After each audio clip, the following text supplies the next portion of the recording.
안녕하십니까. 운영체제 챕터 5 CPU 스케줄링의 수업을 계속 진행하도록 하겠습니다. 앞서 우리가 웨이티드 에버리지를 통해서 shortest job first 방식의 스케줄링의 처리를 살펴봤습니다. 그래서 next CPU burst를 의 길이를 예측하는 데 있어서 사용되는 익스프레션을 조금 전에 살펴봤고요. 이렇게 과거에 실측된 데이터와 미래를 예측한 데이터를 이제 웨이티드 에버리지로 반영을 했을 때 어떤 효과가 발생하는지를 그래프로 한번 표시를 해본 그림입니다. 그래서 이 그래프의 X축은 이제 시간축이 되겠고요. 좌측에서 우측으로 이제 시간이 흘러가는 형태가 되죠. 그리고 Y축은 T값, TI 값과 타우 값을 이제 나타내고 있는 겁니다.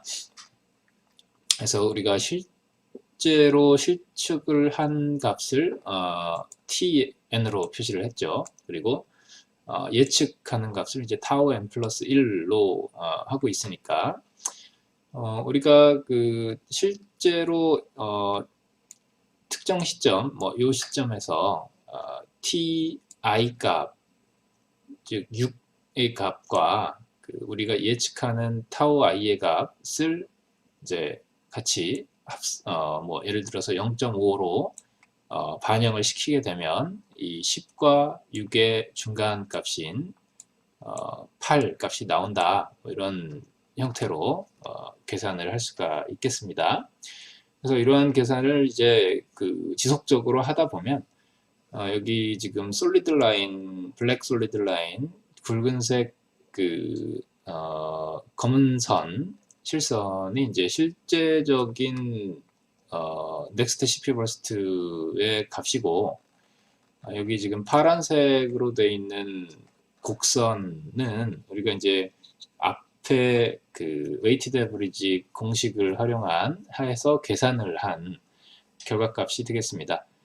그래서 예상하시다시피 실제의 CPU 버스트를 전반적으로 잘 따라가는 추세를 보이고 있고요.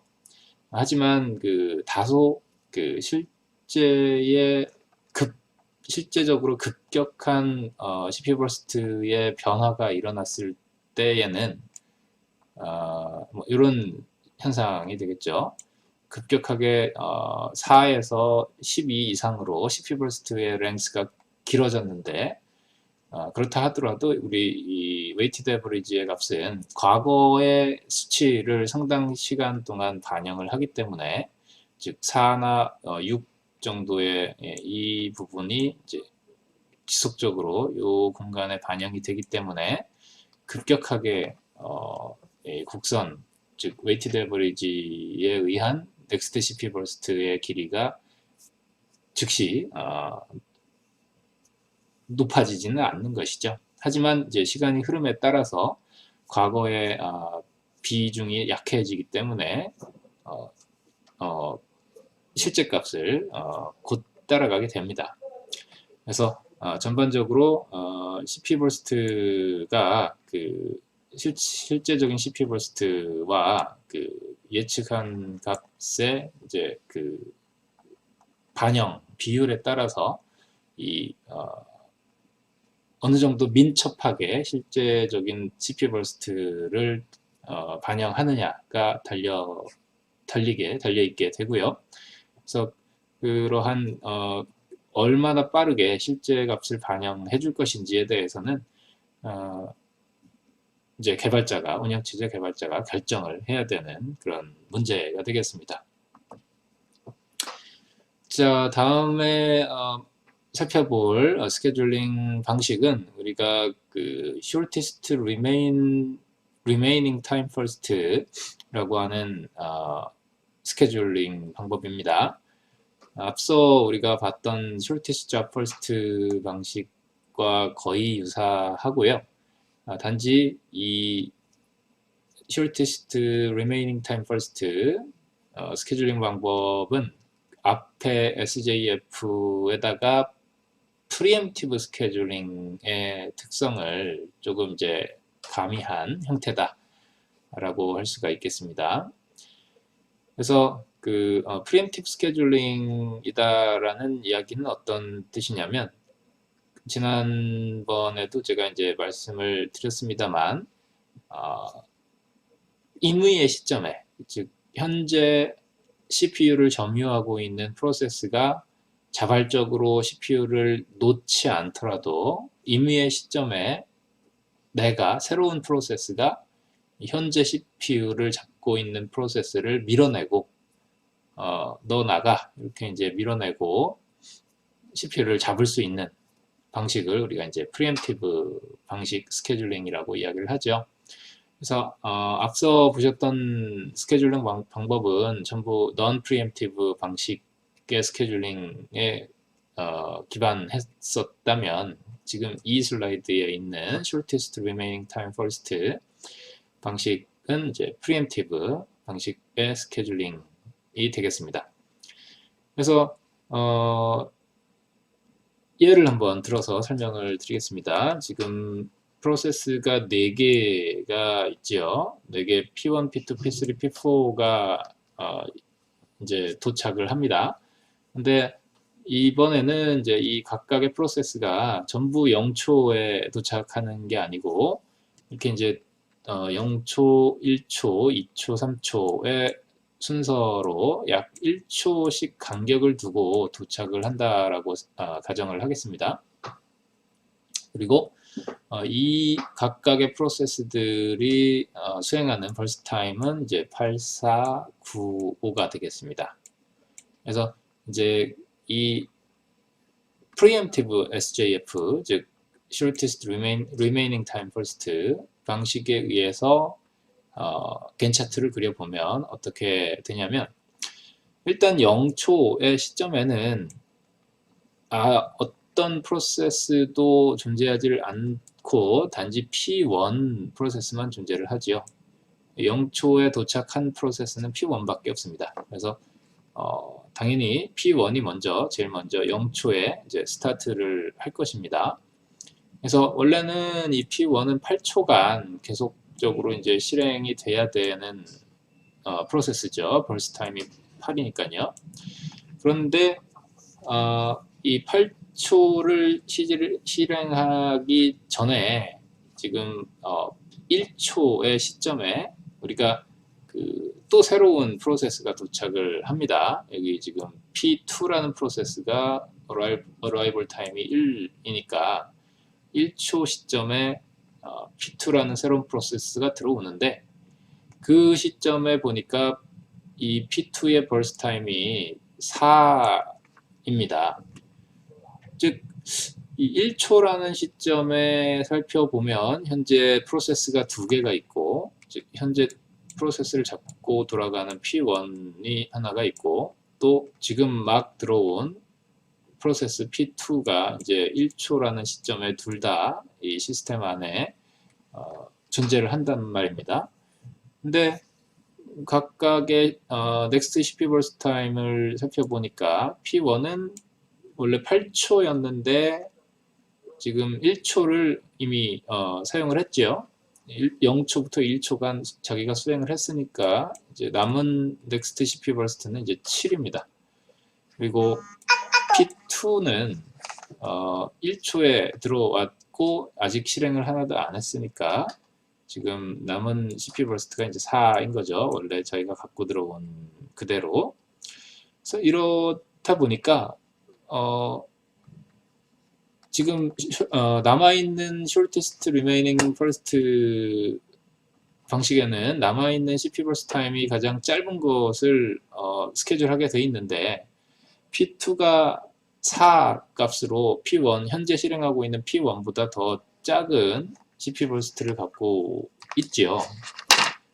따라서 이런 경우에 지금 우리가 지금 보고 있는 shortest job first의 preemptive 버전에서는 프리엠션이 가능하다라고 했기 때문에 이 P2가 P1을 밀어내고 P2가 스케줄을 받게 됩니다. 그래서 여기 지금 1초 시점에 P1이 나가고 P2가 이제 CPU를 잡고 실행을 하게 되는 거죠. 그래서 이렇게 실행을 하다가 2초가 되는 시점에 지금 여기 지금 2초죠. 2초가 되는 시점에 다시 새로운 프로세스 P3가 들어왔습니다. P3가 들어왔는데 2초가 되는 시점에 보니까 P1, P2, P3 이렇게 이제 세 개의 프로세스가 시스템에 존재를 하는 상황인 거죠. 그래서 각각의 remaining time, 즉 next CPU burst를 체크를 해봤더니 P1은 7초죠. 지금 1초에서 2초 사이의 구간에는 P1은 실행을 하질 못했습니다. 그래서 1초에 갖고 있던 이 7초라는 CPU burst time을 그대로 가지고 있겠죠. 그리고 P2에 남아있는 다음 CPU burst는 4에서 1초간 실행했으니까 1을 뺀 3이 되겠고요. 그리고 P3는 이제 지금 막 들어왔는데 2초라는 순간에 막 들어왔고 9초의 CPU burst를 갖고 있습니다. 그래서 739가 돼서 지금 가장 남아있는 넥스트 CPU burst가 작은 P2를 선택을 계속 하게 되는 거죠. 이 2초 시점에서. 그래서 P2가 다른 프로세스와 스위치되지 않고 계속 수행을 할 수가 있는 겁니다. 자, 그리고 이제 3초가 됐다고 가정을 하겠습니다. 3초가 된 시점에 다시 P4라는 새로운 프로세스가 들어왔습니다. 그리고 얘가 CPU burst를 5초를 갖고 있는 프로세스입니다. 그래서 3초에서는 어떤 프로세스들이 있냐면 P1, P2, P3, P4 이렇게 4개의 프로세스들이 있는 거죠. 그리고 각각의 next CPU burst는 P1은 계속 아무 실행을 못하고 있으니까 똑같이 7초를 유지를 할 것이고요. P2는 지금 1초부터 3초 현재 시점까지 2초간 계속 실행을 했습니다. 그래서 원래 4초의 CPU burst를 갖고 있다가 2초를 시간 소요를 했으니 이제 2초만 남게 되겠습니다. 그리고 P3는 2초에 들어와서 현재 시점인 3초까지 아무 실행을 못 했으니까 원래 갖고 온 9초를 계속 그대로 가지게 될 것이고요. P4는 이제 지금 막 들어왔습니다. 3초라는 시점에 지금 막 들어왔고 5초라는 CPU burst를 갖고 있기 때문에 여기서도 여전히 가장 남아있는 remaining time이 짧은 shortest remaining time first를 고르면 P2가 되는 것이죠. 그래서 P3라는 순간에도 여전히 P2가 스케줄을 받고 실행을 할 수가 있는 겁니다. 이렇게 이제 계속적으로 이제 실행이 되다 보면 지금 이 가장 짧은 remaining time을 갖는 P2가 계속 실행을 하다가 이제 더 이상 남은 CPU burst가 없는 시점, 즉 P2가 이제 0의 CPU burst를 갖는 시점인 5초에 이제 다시 스케줄이 되겠죠. 그래서 P2는 이제 0초가 돼서 더 이상 실행할 것이 없고 남아있는 P1, P3, P4 프로세스들 중에서 이제 가장 낮은 remaining time이 낮은 P4가 이제 그 다음번 수행을 시작하게 됩니다. 그래서 5초간 P4가 수행을 하고 10초가 되는 시점에 다시 또 다른 프로세스가 스케줄이 되어야겠죠. 그랬을 때 이 10초가 되는 시점에서는 다시 또 P1과 P3 중에서 비교를 할 테니까 현재 남아있는 CPU burst가 P1이 더 짧습니다. 그래서 10초부터 7초간 P1이 수행을 할 것입니다. 자, 여기 지금 현재 이 구간에서는 특별히 그 새로 들어오는 프로세스가 없기 때문에 이 3초 시점에 갖고 있던 이 CPU 버스트가 이제 차례대로 낮은 순서대로 그냥 쭉 소진이 되는 스케줄 되면서 소진이 되는 이런 형태의 패턴을 보이고 있습니다. 그래서 이렇게 현재 수행 중인 그 프로세스를 이제 밀어내고 자신이 수행할 수 있도록 하는 프로그램 스케줄링 방식이 바로 이 프리엠티브 스케줄링, 프리엠티브 SJF 방식이 되겠습니다. 이런 경우에 우리가 이제 그 웨이팅 타임을 한번 계산을 해보도록 하겠습니다. 지금과 같이 그 프로세스가 이제 수행을 하다가 중간에 언제라도 이제 밀려날 수 있는 이런 프리엠티브 방식의 스케줄링에서는 웨이팅 타임 계산이 약간은 좀 더 그 정교하게 들어가 줘야 됩니다. 그래서 그런 부분을 이제 좀 주의 깊게 살펴보시기 바랍니다. 예를 들어서 P1의 웨이팅 타임을 먼저 계산을 해 보겠습니다. P1은 지금 언제 시작이 됐나요? 0초에 바로 시작이 됐습니다. 자, 여기 P1의 웨이팅 타임은 P1이 들어오자마자 시작이 됐기 때문에 일단 현재 이 시점에는 웨이팅 타임이 하나도 없습니다. 그런데 그 P1이 1초를 실행 1초를 스케줄돼서 실행하다가 다시 1초부터 여기 10초까지는 기다렸죠. 기다리다가 다시 P1이 10초부터 실행을 시작했습니다. 따라서 이 구간은 기다린 시간이죠. P1 입장에서. 즉 들어오자마자 P1 프로세스가 0초에 시작을 하긴 했으나 이렇게 시작해서 쭉 실행을 하고 끝났으면 웨이팅 타임이 전혀 없을 텐데 지금 1초 짧게 실행하고 나서 이렇게 1초부터 10초간 기다리다가 다시 P1 프로세스가 10초에 실행을 재개했단 말입니다. 그래서 따라서 지금 웨이팅 타임이 있는 거죠.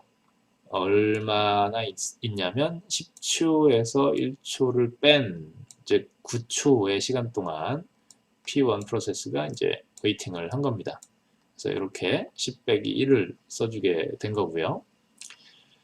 P2 프로세스의 경우는 어떻습니까?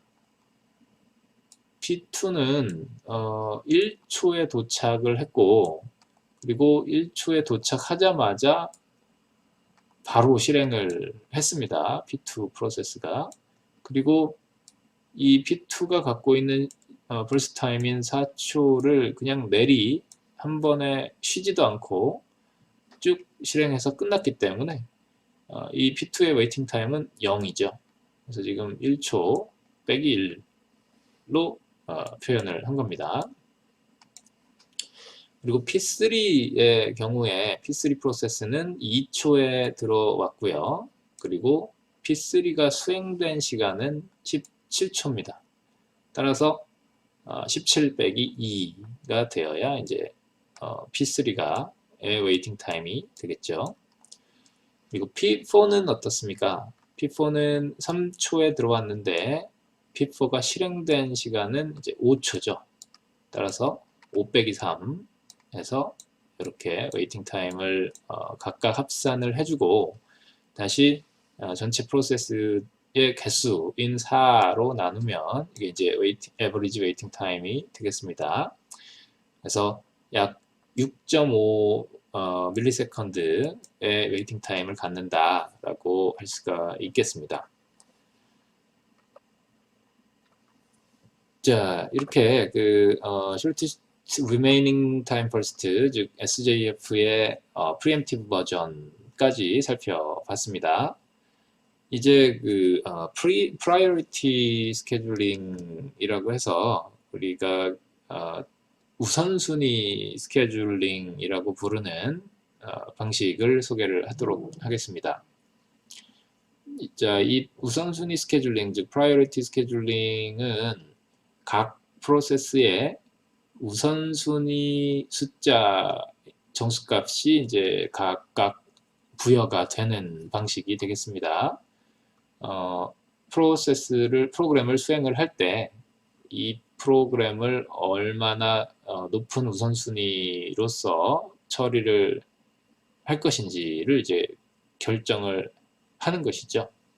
그래서 이런 프라이어리티 값이 각 프로세스를 에 결합이 되어 있기 때문에 우리가 스케줄링 할 때, 운영체제가 스케줄링을 할 때 이런 프라이어리티 값을 가지고 기반으로 해서 스케줄 디시전을 내릴 수가 있습니다. 이러한 프라이어리티 스케줄링 방식은 주로 어느 용도에 사용이 되냐면 리얼타임 OS, 즉 실시간 운영체제 쪽에서 주로 많이 사용이 됩니다. 물론 뭐 꼭 실시간 운영체제에서만 사용하는 것은 아니고 일반 운영체제에서도 아주 개수가 작긴 하지만 아주 중요한 작업을 다루는 프로세스들에 대해서는 이러한 프라이어리티 스케줄링을 혼합해서 사용하기도 합니다. 자, 그래서 이 프라이어리티 스케줄링은 우리가 만약에 프라이어리티로 지정해주는 숫자, 인테저 값이 작을수록 높은 프라이어리티를 갖는 형태로 사용을 할 겁니다. 그래서 뭐 프라이어리티가 1이다 라고 했을 때 프라이어리티가 10인 프로세스보다 우선순위를 갖는 이런 형태가 될 것이고요.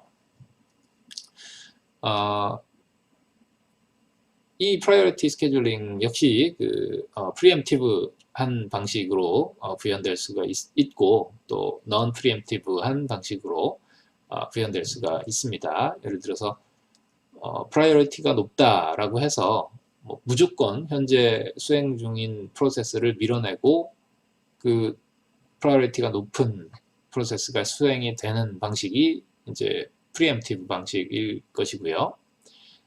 반대로 프라이어리티가 높다 하더라도 일단 현재 수행하고 있는 프로세스가 현재 설사 프라이어리티가 조금 낮다 하더라도 이 프로세스의 수행을 다 마칠 때까지는 기다려주고 그 다음 스케줄 할 때 현재 우선순위가 높은 프라이어리티를 갖는 프로세스가 스케줄 되도록 하는 방식이 이제 non preemptive 방식이 되겠습니다. 이 프라이어리티 스케줄링은 사실 우리가 과거에 살펴봤던 SJF라고 하는 Shortest Job First 스케줄링도 역시 일종의 프라이어리티 스케줄링으로 볼 수 있습니다. 예를 들어서 이 SJF에서 프라이어리티를 Next CPU Burst Time 이라고 보면 이게 일종의 프라이어리티 스케줄링인 것이죠. 즉 SJF에서는 스케줄링 할 때 남은 next CPU burst time을 가지고 그 next CPU burst time이 낮은 프로세스를 스케줄하지 않습니까? 따라서 이게 이 next CPU burst time을 priority 값이라고만 판단을 하게 되면 이게 일종의 프라이어리티 스케줄링이다라고 할 수가 있는 거죠. 그래서 이 프라이어리티는 어떤 것이 될 수도 있습니다. 이 운영체제를 만드는 사람이 어떤 프라이어리티 값을 활용해서 운영체제의 프라이어리티 스케줄링을 구현할 것인지를 이제 결정하는 데 달려 있는 것이죠.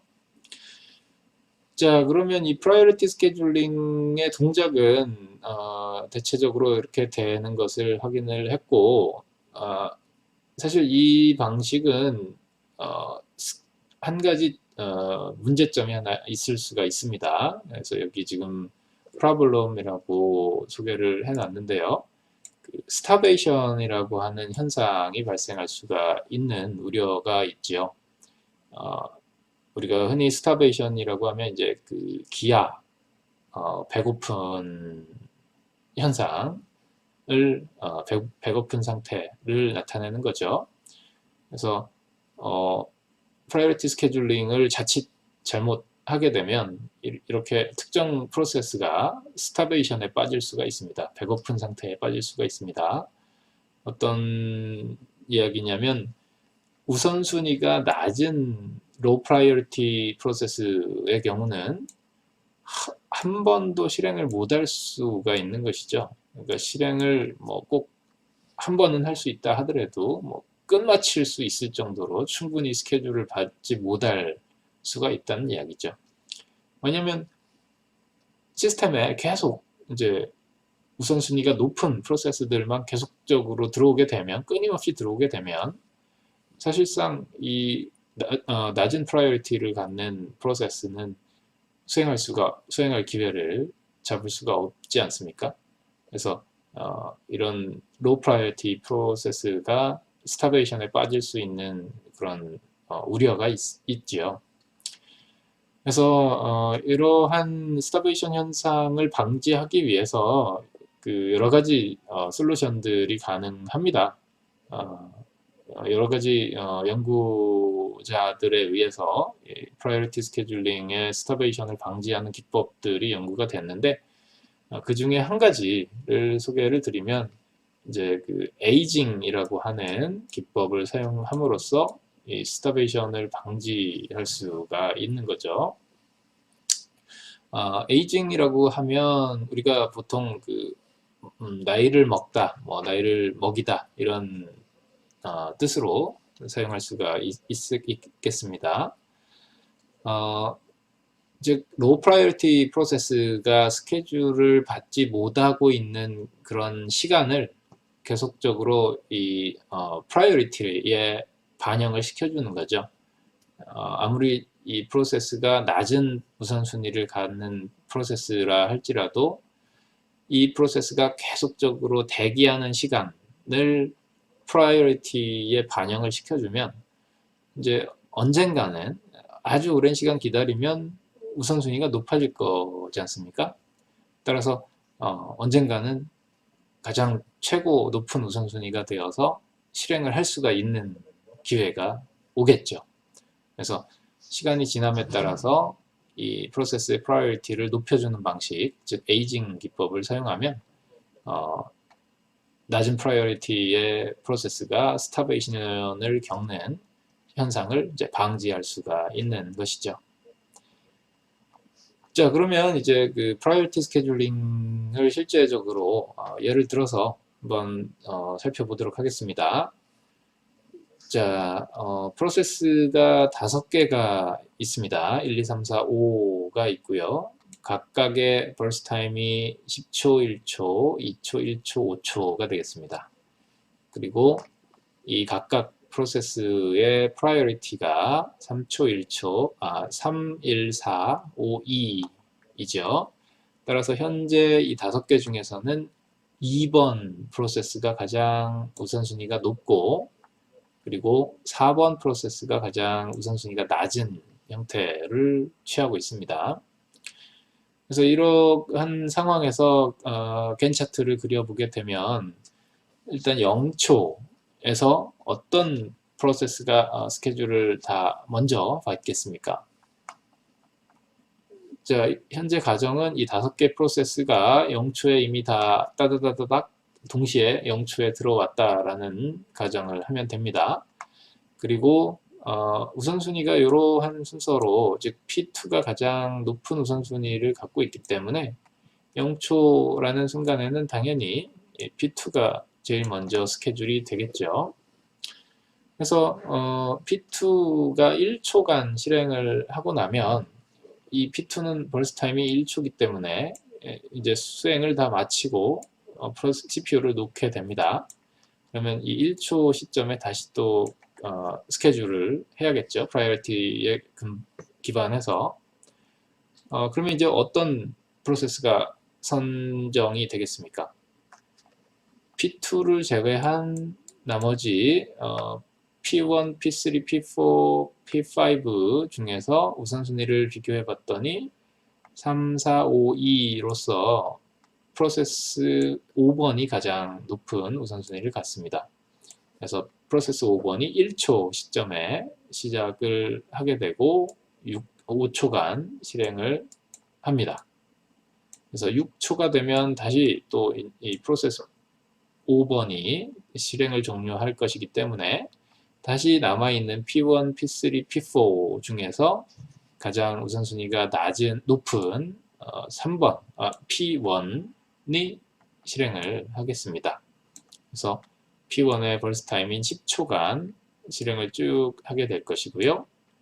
이제 16초가 되는 시점에 다시 프라이어리티 스케줄링에 의해서 스케줄을 하게 되면 P3와 P4 중에 높은 우선순위를 갖는 P3가 수행을 2초간 할 것입니다.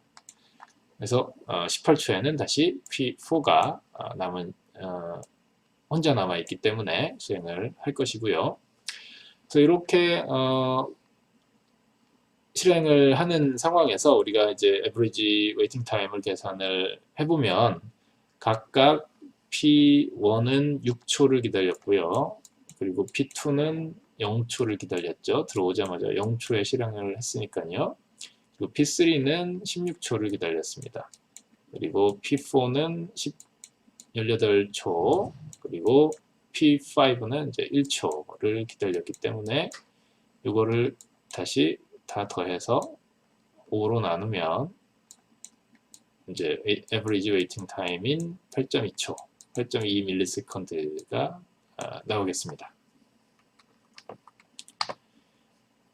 자, 이상으로 이번 시간 강의를 모두 마치도록 하겠습니다. 여러분 수고 많으셨습니다.